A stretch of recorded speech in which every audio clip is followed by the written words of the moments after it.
The auction of Shame the Rain had been falling since dawn, turning the alien market into a swamp of mud and filth. Rusty roofs leaked, dripping cold water onto the stalls below. Shouts and the clanging of metal echoed through the air, mixed with the smell of wet fur and burning oil. At the center of the market, on a raised wooden platform, stood a girl in heavy chains. She was taller and broader than any one of her kind, her shoulders strong, her limbs thick with muscle. Her large eyes stared down at the ground, as if avoiding the gaze of the crowd that gathered to see her. Her skin glistened from the rain, but the cold didn't make her shiver. Fear did. The traders stood around, laughing and pointing at her. To them, she was not a person, just an animal too big to be useful, too ugly to be a bride among her. People beauty was small and delicate, but she was the opposite. For that, she was worth nothing to them except for meat. One butcher in a stained apron walked up the platform, prodding her side with a thick finger. "Good meat weight," he muttered to the auctioneer, his eyes shining with hunger. The girl clenched her jaw but said nothing. A second man lifted her arm to show the crowd the thickness of her muscles. "She could feed 3 families," he announced, and the crowd roared with approval. Her stomach twisted, not from hunger but from the thought of what would happen if no one saved her. The auctioneer, a tall alien with yellow eyes, raised his voice. "Who will bid for this fine piece? Strong bones, healthy flesh, perfect for your table." The first offer came from a butcher in the back, his voice loud and confident. Others joined in, the price climbing quickly, but none of them wanted her alive. Each one planned to take her. Apart, piece by piece, she closed her eyes, wishing she could disappear into the rain. Then the crowd fell silent. Footsteps echoed on the wet wooden planks. Slow and steady, a tall figure stepped into view, wearing a long, dark coat that dripped with rainwater. His face was shadowed by the brim of his hat, but his eyes, human eyes, were sharp and focused. He stopped at the edge of the platform. Looking straight at the chained girl, the auctioneer gave a nervous smile. "A rare guest in our market. A human, perhaps you seek fresher meat for your kind." The man's voice was calm but firm. "I'll take her." The words cut through the rain like a blade. The crowd murmured in surprise, heads turning to stare at him. Humans rarely came here, and when they did, they never bought this kind of stock. The auctioneer blinked, unsure if he'd heard correctly. You want her? Alive?" "Yes," the human said simply, reaching into his coat and pulling out a pouch of credits. He tossed it onto the table in front of the auctioneer. The sound of metal coins clinking together made everyone freeze. It was far more than the going. "Price, no need to bid," the human added, "that covers her and the chain she's in." Some of the butchers protested, shouting that it wasn't fair, but the auctioneer, greedy for the payment, quickly shoved the pouch into his pocket. "Sold." "She's yours," he said, forcing a laugh. The human stepped up onto the platform. Moving with slow, steady steps, he unlocked the shackles himself, the metal falling to the wet wood with a dull clang. The girl stared at him, unsure if this was a trick. He held out his hand. Palm open, she hesitated, then placed her cold, trembling fingers into his. His grip was warm and steady. The crowd watched in silence as he led her off the platform. They passed rows of stalls, each filled with caged animals and strange goods. The rain poured harder, but the human didn't rush. Some traders leaned over their stalls to whisper, "Why would a human take her alive? Maybe he wants her to work until she dies, or maybe humans eat differently." The girl heard every word, but she kept her head down. Her bare feet splashed through puddles, the mud sucking at her toes. When they reached the edge of the market, she glanced back. The platform where she had stood was already being washed clean for the next product. She swallowed hard, knowing that if the human hadn't come, she would not have seen another sunset. But she still didn't understand why he had saved her. And as they stepped into the misty road beyond the market, she decided she would find out. The long walk to freedom, the rain did not stop as they left the market behind. The road was narrow, with puddles so deep they reflected the gray sky above. The girl's chains were gone, but the heavy marks on her wrists still burned. She walked a few steps behind the human, unsure if she should speak or stay silent. Every sound of the mud squelching under her bare feet made her feel more exposed. The human's coat swayed with his steps, droplets falling from the edges from time to time. He glanced back to see if she was keeping up. When she lagged, he slowed his pace without saying a word. After a while, he stopped and turned toward her. Without asking, he took off his coat and held it out. She froze, staring at the thick fabric. "It's cold," he said simply. "Take it." She shook her head at first, unsure why he would offer her anything. Her people did not believe in kindness without cost, but he stepped closer, draped the coat over her shoulders, and kept walking. The warmth sank into her skin, and for a moment she felt lighter still. She kept her guard up. The market had taught her that safety was only an illusion. They passed groups of aliens on the road. Some stopped to stare, others whispered. A few laughed openly, pointing at her and muttering insults. She heard the words meat and waste of credits again and again. Her fists clenched under the coat. The human said nothing, his expression calm, but his shoulders stiffened. At the bend of the road, a group of young aliens stepped in their way.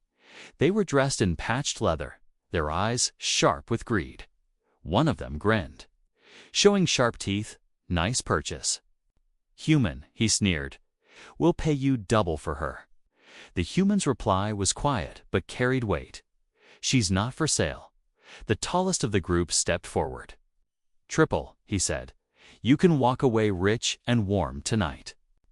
The human didn't move, but the way his hand rested on the hilt of the knife at his belt made the group pause. "Not for sale," he repeated, his tone leaving no room for argument. The leader's smirk faded, and after a tense moment, they stepped aside. Muttering curses under their breath, the girls stared at him, puzzled. He had just refused a fortune for her why. The road grew quieter after that, the rain softening into a steady drizzle.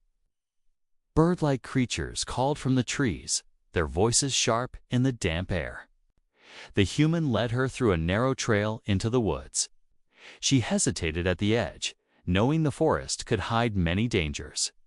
But when he motioned for her to follow, she stepped in. The trees above shielded them from most of the rain, though drops still fell in slow, cold rhythms. The ground here was covered in wet leaves, easier to walk on than the muddy road, as they moved deeper. She began to notice small signs of life, tiny glowing insects, soft green moss, and the distant rush of water. For the first time in days, her breathing slowed. Yet her mind refused to rest. Why had he bought her alive?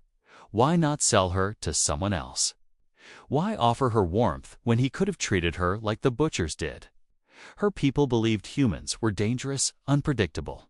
She was beginning to see that unpredictable was true. They reached a small clearing where a stream cut across the path. The water was fast and cold, the stones slick under the surface. The human crossed first, stepping carefully from rock to rock. He looked back, offering his hand. She considered refusing, but the stream's current hissed like a warning. She took his hand, his grip steady, guiding her until she reached the other side. By the time the sky began to darken, they were climbing a gentle hill. At the top, a small cabin came into view. Smoke curling from its chimney, the walls were made of dark wood, the roof patched but sturdy. It was nothing like the crowded pens of the market. He opened the door and motioned for her to enter. The warmth from the fire inside wrapped around her like a blanket. She stood still, unsure what to do. He closed the door behind them and hung his hat on a hook. "You can sit," he said, pointing to a chair near the fire. She moved slowly, sitting on the edge of the seat, her eyes scanning the room. It was small, but full of strange human things, metal tools, books stacked in a corner, and a large wooden table. The human left for a moment and returned with a blanket, placing it over her shoulders before stepping toward the kitchen area. The smell of something cooking soon filled the room, warm and rich. Her stomach growled loudly, and he glanced at her with a faint smile.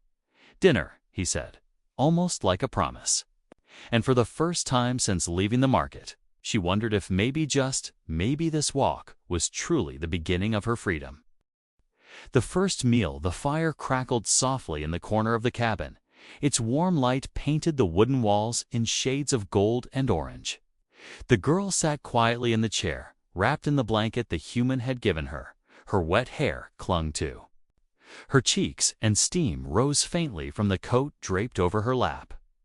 She watched him move around the small kitchen with calm, practiced motions. He chopped vegetables, the knife tapping against the wooden board in a steady rhythm. Then he set a pot over the fire, the scent of simmering broth filling the air. Her stomach growled again, louder this time, and she quickly lowered her head, embarrassed. The human glanced at her but said nothing, only stirred the pot before. Adding bread to a small pan beside it, the smell grew richer, garlic, herbs, and something warm and earthy. She had never smelled food like this in the market. Meals were scraps thrown into a dirty bowl, cold and tasteless. Here, it felt different when he finally turned toward her. He was holding a bowl filled with thick soup and a piece of warm bread. He placed it gently in front of her on the table. "Eat," he said simply, his voice quiet but firm. She hesitated, her hands gripping the edge of the table. "What? What do you want for it?" she asked softly. He blinked at her, then shook his head. "Nothing," he replied. "It's food. You're hungry, so eat." Her heart pounded. No one had ever given her food without expecting something in return. Slowly, she picked up the spoon and took a small sip. The warmth spread through her chest, chasing away the chill in her bones. It was so good that she forgot herself and began to eat faster. Halfway through, she choked, coughing as the hot broth caught in her throat. The human stepped over. Handing her a cup of water without a word, she drank, the cool liquid easing the burn. He gave her a faint smile. "Slow down, there's more if you finish," he said, and returned to his seat. She nodded, forcing herself to take smaller bites. The bread was soft, the crust slightly crisp, and it melted on her tongue. Every mouthful felt like a piece of a world she had never known. When the bowl was empty, she sat back, holding it close to her chest, as if afraid it might vanish. "Why?" she asked suddenly, her voice trembling. The human looked at her over the rim of his own cup. "Why? What? Why didn't you kill me?" The words hung in the warm air, heavy and sharp. His gaze didn't waver. "Because you're not an animal," he said finally. "And you don't deserve to die for being different." Her throat tightened, but she said nothing. She wasn't sure if she believed him yet, but a small spark of something hope maybe began to stir inside her. After the meal, he cleared the table and set another log on the fire. The cabin grew even warmer, the shadows dancing across the walls. She stayed near the hearth, letting the heat soak into her skin. The human disappeared into the other room and returned with a folded bundle of clothes. "Here," he said, placing them on the chair beside her. "They might be a bit big, but they're dry." She touched the fabric carefully. It was soft, far softer than the rough market rags she wore. She looked at him, unsure if she should change. "I'll step outside," he said, as if sensing her hesitation. And he left without another word.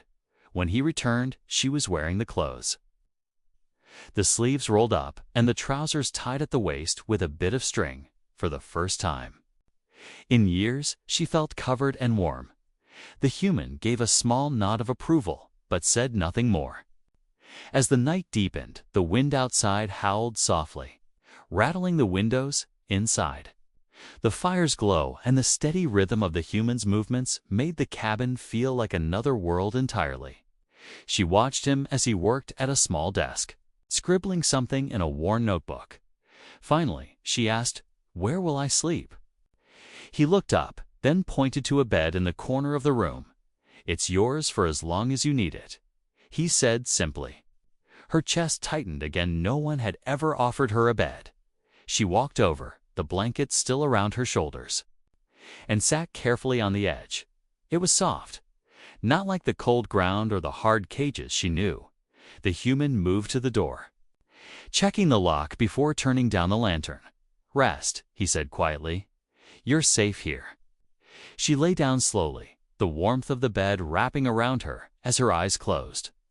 She wondered if maybe, just maybe, she could believe his words. For the first time in years, she fell asleep without fear.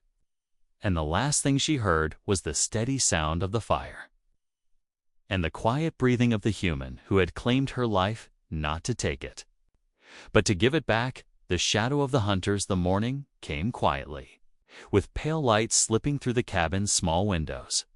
The girl woke to the faint smell of coffee and the soft sound of wood crackling in the fire. For a moment, she forgot where she was. Then she saw the human sitting at the table, sipping from a metal cup, his gaze on the map spread before him. He looked up briefly and gave her a small nod. "Morning," he said simply. She pulled the blanket tighter around herself and murmured something in return. Outside, the rain had stopped, but the air was heavy and damp. Mist curled around the trees like pale fingers. The world looked calm, but danger often wore a calm face. The human handed her a piece of bread and a mug of warm tea. They ate in silence, but his eyes flicked often toward the window. It was subtle, but she noticed. When she asked why, he said only, "We're not the only ones out here." Those words planted a seed of unease in her chest. After breakfast, he stepped outside to chop wood, the steady thunk of the axe breaking the stillness. She sat by the fire, staring at the flames. It was then she caught a flicker of movement through the window. Something shifted in the mist beyond the trees. She leaned forward, trying to see. A dark shape moved between the trunks. Slow and deliberate, her pulse quickened. She stood and took a step back, her hands clutching the blanket. When the human came back inside, she told him what she saw. His expression tightened. He set the axe aside, locked the door, and moved to the window. Nothing was there now, only drifting mist, but his jaw was tense. "Hunters," he said quietly, almost to himself. That word was enough to make her skin crawl. She knew what hunters were, men paid to find and return lost property to the market. They were worse than butchers, because they didn't just kill, they broke you first. That night, the human placed extra logs on the fire and kept a lantern lit. He didn't say much, but his eyes kept moving. Door, window, shadows, back to the door. The girl wrapped herself in the blanket and sat close to the fire. She tried to tell herself she was safe here, but the unease stayed when the wind rattled the shutters. She flinched. The human noticed, his voice calm but steady. "If they come, they'll have to get through me first." She stared at him, wondering why he would risk himself for her. Her people had always said humans were selfish, yet here was one willing to fight for someone he barely knew. The night passed without trouble. But the next day, tracks appeared in the mud outside. Large, heavy footprints, too far from the road to be an accident. He crouched to study them, then straightened, with a look that made her stomach twist. "They're watching us," he said, "and they're patient for the next 2 days." The feeling of being followed grew stronger. When she fetched water from the stream, she felt eyes on her. When she stepped outside to gather kindling, a shadow flickered at the edge of her sight. She began sleeping lighter, waking at every creak of the wood. The human never complained, but she could see the strain in the set of his shoulders. One evening, while he was away hunting for food, the knock came. It was soft at first, almost polite. She froze, heart pounding. Another knock, louder this time. "Open up," a voice called, deep and rough. "We're here for the girl." Her breath caught. The blanket slipped from her shoulders as she backed away from the door. "I know you're in there," the voice said, this time with a low chuckle. She scanned the cabin for a weapon and spotted the axe near the hearth. Her hands shook as she picked it up. When she didn't answer, the knocking turned to pounding. The door rattled in its frame. Then, as suddenly as it began, the noise stopped. Silence pressed against her ears. She didn't move. Afraid it was a trick. A moment later, the door swung open, not from force, but because the human stepped inside. He closed it behind him, his eyes sharp and scanning the room. She tried to speak, but the words stuck. "They came," she finally whispered. His face darkened. "They won't stop now," he said, moving to lock the door and check the windows that night. He kept his rifle by his side and didn't sleep. She stayed awake too. Sitting across from him with the blanket pulled up to her chin, neither spoke much, but both knew what was coming. The hunters had found them, and sooner or later they would try again. A reason to stay. The dawn was slow and pale, the kind of light that seemed unsure whether it wanted to warm the earth or stay hidden. The girl sat at the table, her hands wrapped around a mug of warm tea. The human was sharpening a small hunting knife, each stroke of the blade making a faint hiss against the stone. The air between them felt heavy, not with anger, but with the weight of unspoken thoughts. She wanted to ask why he was still keeping her, why he hadn't handed her over, and spared himself the danger, but the words tangled before they could leave her mouth. When he finally put the knife down, he looked at her. "Come with me," he said. She hesitated, glancing at the door. The mist still curling between the trees outside. "It's safe for now," he added. "I want to show you something." She followed him, still barefoot, but wrapped in the coat he'd given her days ago. They took the narrow forest trail, the air damp and smelling of pine. The ground was soft with moss, and their footsteps made little sound. After some time, the trees opened into a small clearing. A pile of cut logs sat in the middle, stacked neatly. "This is where I work when I'm not hunting," he said, picking up an axe and handing her another. She blinked at the weight of it, her fingers curling around the worn handle. "I've seen you," he continued. "You're strong, you can use that." She frowned, unsure why he was giving her a tool instead of keeping her inside. Still, she raised the axe awkwardly. Her first swing was clumsy, the blade barely sinking into the log. He didn't laugh or correct her harshly. Instead, he stepped closer, his voice low. "Use your whole body. Not just your arms, let the weight of the axe do the work." She tried again. This time the blade bit deep into the wood with a satisfying crack.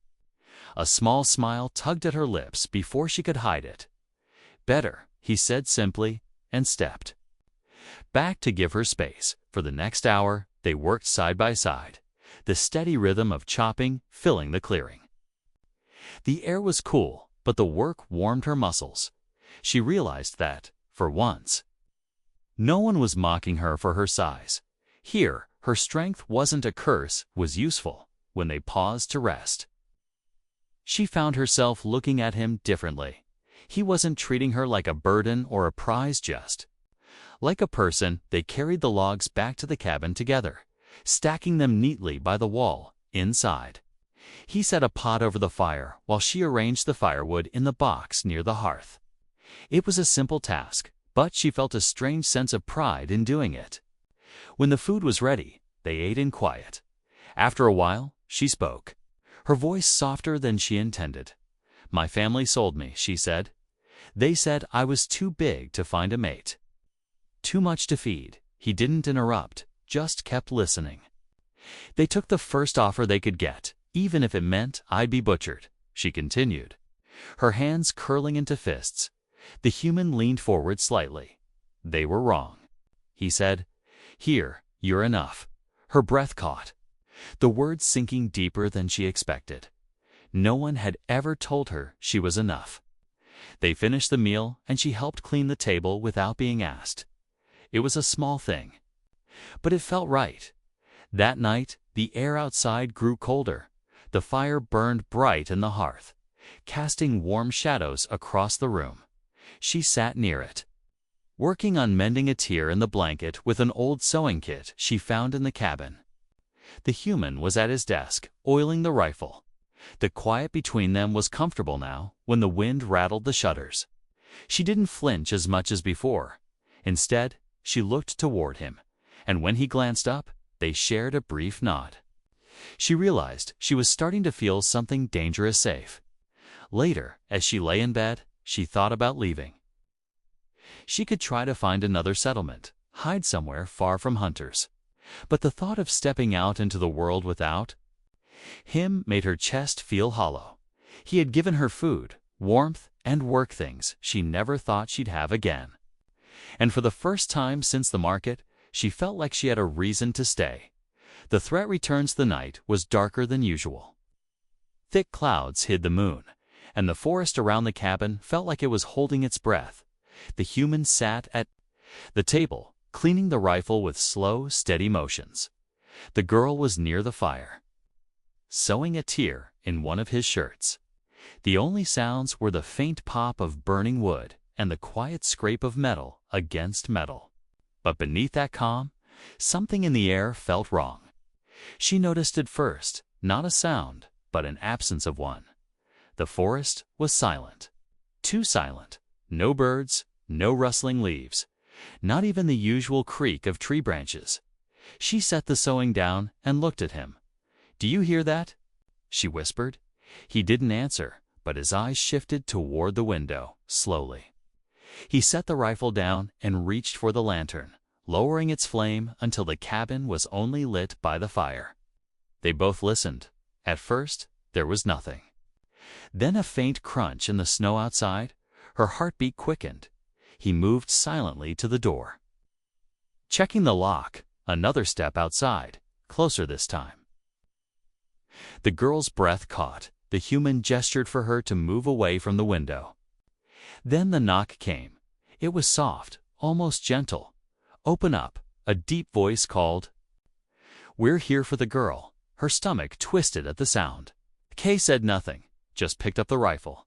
The voice came again, louder now. "Hand her over, human, and you walk away alive." Her grip tightened on the blanket. She knew that. Voice it was the hunter from the market, the one who had watched them leave. The human stepped to the side of the window, peering out into the shadows. He counted 3 figures, 1 by the door, 2 at the edge of the trees, armed, all of them. "You have until I break this door," the voice growled. The human's tone was calm when he answered. "You'd better bring more men." A pause. Then the sound of boots crunching on the snow, circling the cabin. The girl backed toward the bedroom, but he stopped her. "No, stay close," he said. "If they get in, you fight too." Her eyes widened. "Fight?" she asked. He gave a small nod. "You're strong, don't forget it." The first hit came against the door, shaking it in its frame. Then another, harder. The human moved to the table and tipped it over, pushing it against the entrance. The girl grabbed the axe from beside the hearth, the weight familiar in her hands now. Glass shattered at the back window. A shadow climbing through, she swung without thinking, the flat side of the axe catching the intruder in the ribs. He fell back with a grunt. Disappearing into the dark, the front door shook again, splinters flying from the wood. The human fired. A single shot into the air through the roof. The sound exploded through the night, echoing in the trees. For a moment, everything went still. Then the voice outside spoke again. "You think you can scare us, human?" The human's reply was sharp. "No, I can kill you." A sudden rustle in the snow. 2 of them rushed from the side toward the windows. The girl stepped forward, blocking one with the axe, swinging it low to knock the weapon from his hands. The human moved fast, striking the other with the butt of the rifle. The hunters stumbled back, retreating into the mist for a long moment. The forest was quiet again. The human didn't relax. "They'll be back," he said. The girl looked at him, still gripping the axe, her breathing heavy. "I'm not going back to them," she said firmly. He met her gaze. "You won't," he promised. That night, neither of them slept. The fire burned low. The rifle lay ready, and the girl kept the axe by her side. Outside, the mist thickened, hiding whatever still waited beyond the trees. But inside the cabin, there was something the hunters couldn't touch to people ready to fight for each other. Claimed for good, the morning after the attack came with a cold, pale light. Frost clung to the cabin roof. Glittering faintly in the weak sun, inside, the fire had burned low. And the air was heavy with the smell of smoke and gunpowder. The human sat at the table, his rifle across his knees, his eyes fixed on the door. The girl was beside the hearth, still wrapped in the coat, the axe leaning against her chair. Neither had slept. But neither seemed tired. The tension had burned away. Any thought of rest. When he finally spoke, his voice was low. "They won't stop until they think you're out of my reach." Her jaw tightened. "Then we make sure I'm never out of your reach." She replied, surprising even herself. He glanced at her, one eyebrow raised. "You're not property," he said. "You don't belong to me." Her eyes met his.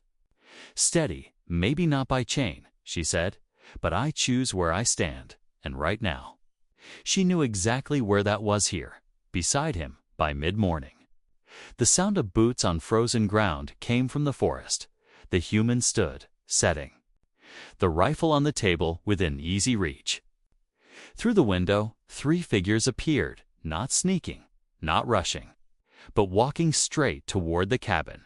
At their center was the hunter from the market, his coat patched, his eyes sharp and cold. The human opened the door before they could knock. "You're on my land," he said evenly. The hunter smiled thinly. "And she's my employer's property," he replied, pointing at the girl. "Hand her over, and we walk away." The human stepped out onto the porch, closing the door behind him. "She's not yours," he said. "She's not anyone's." The hunter's smile vanished. "You think the market cares what you say? You're just one man."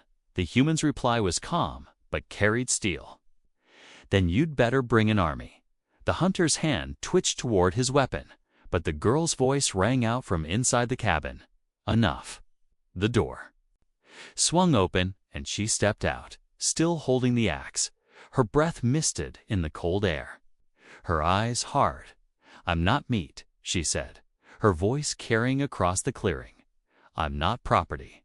And I'm not going back." The hunter looked at her with open disdain. "You think you get to choose?" "Yes," she said. "I choose him." She moved to stand beside the human, her tall frame casting a long shadow in the morning light. For a long moment, no one spoke. Then the hunter let out a sharp laugh, shaking his head. "Fine," he said. "If you want to throw your life away on a human, so be it." He turned sharply, signaling to the others, and they melted back into the forest. The human didn't relax until the sound of their footsteps faded into silence. When he finally looked at her, there was no smile. But there was something else: respect. Inside, the fire was stirred back to life. Warmth returning to the small cabin, she sat down at the table, the axe resting against her knee. He poured 2 cups of tea and slid one toward her. "You didn't have to come out," he said quietly. "Yes, I did." She replied, "If I don't speak for myself now, I'll never be free." He nodded slowly. "You are free," he said. "But if you want to stay, the door is open." Her lips curved into the smallest of smiles. "I'm staying," she said, without hesitation. And in that moment, something shifted. Not a rescue, not a debt, but a choice. The next days passed. Without sign of the hunters, they worked together, cutting wood, mending tools, hunting for food. Sometimes they spoke, sometimes they didn't. But the silence was never empty. At night, the cabin was warm, the fire steady, and the sense of danger slowly faded. One evening, as snow began to fall outside, she sat by the fire, watching the flames dance. He was at the table, writing in his notebook. She spoke softly, almost as if to herself. "Back in the market, I thought my life was already over." He looked up, waiting. "But you bought me," she continued, "not to use, not to break, but to give me back to myself." He set the pen down, his gaze steady on hers. "I didn't buy you," he said. "I claimed you from them. There's a difference." Her eyes softened. "And now?" She asked. "Now," he said. "You're here because you choose to be." She smiled. And in the quiet of that winter night, with the snow falling softly outside, she knew she was exactly where she belonged. Not as property, not as meat, but as herself, claimed for good, by her own choice.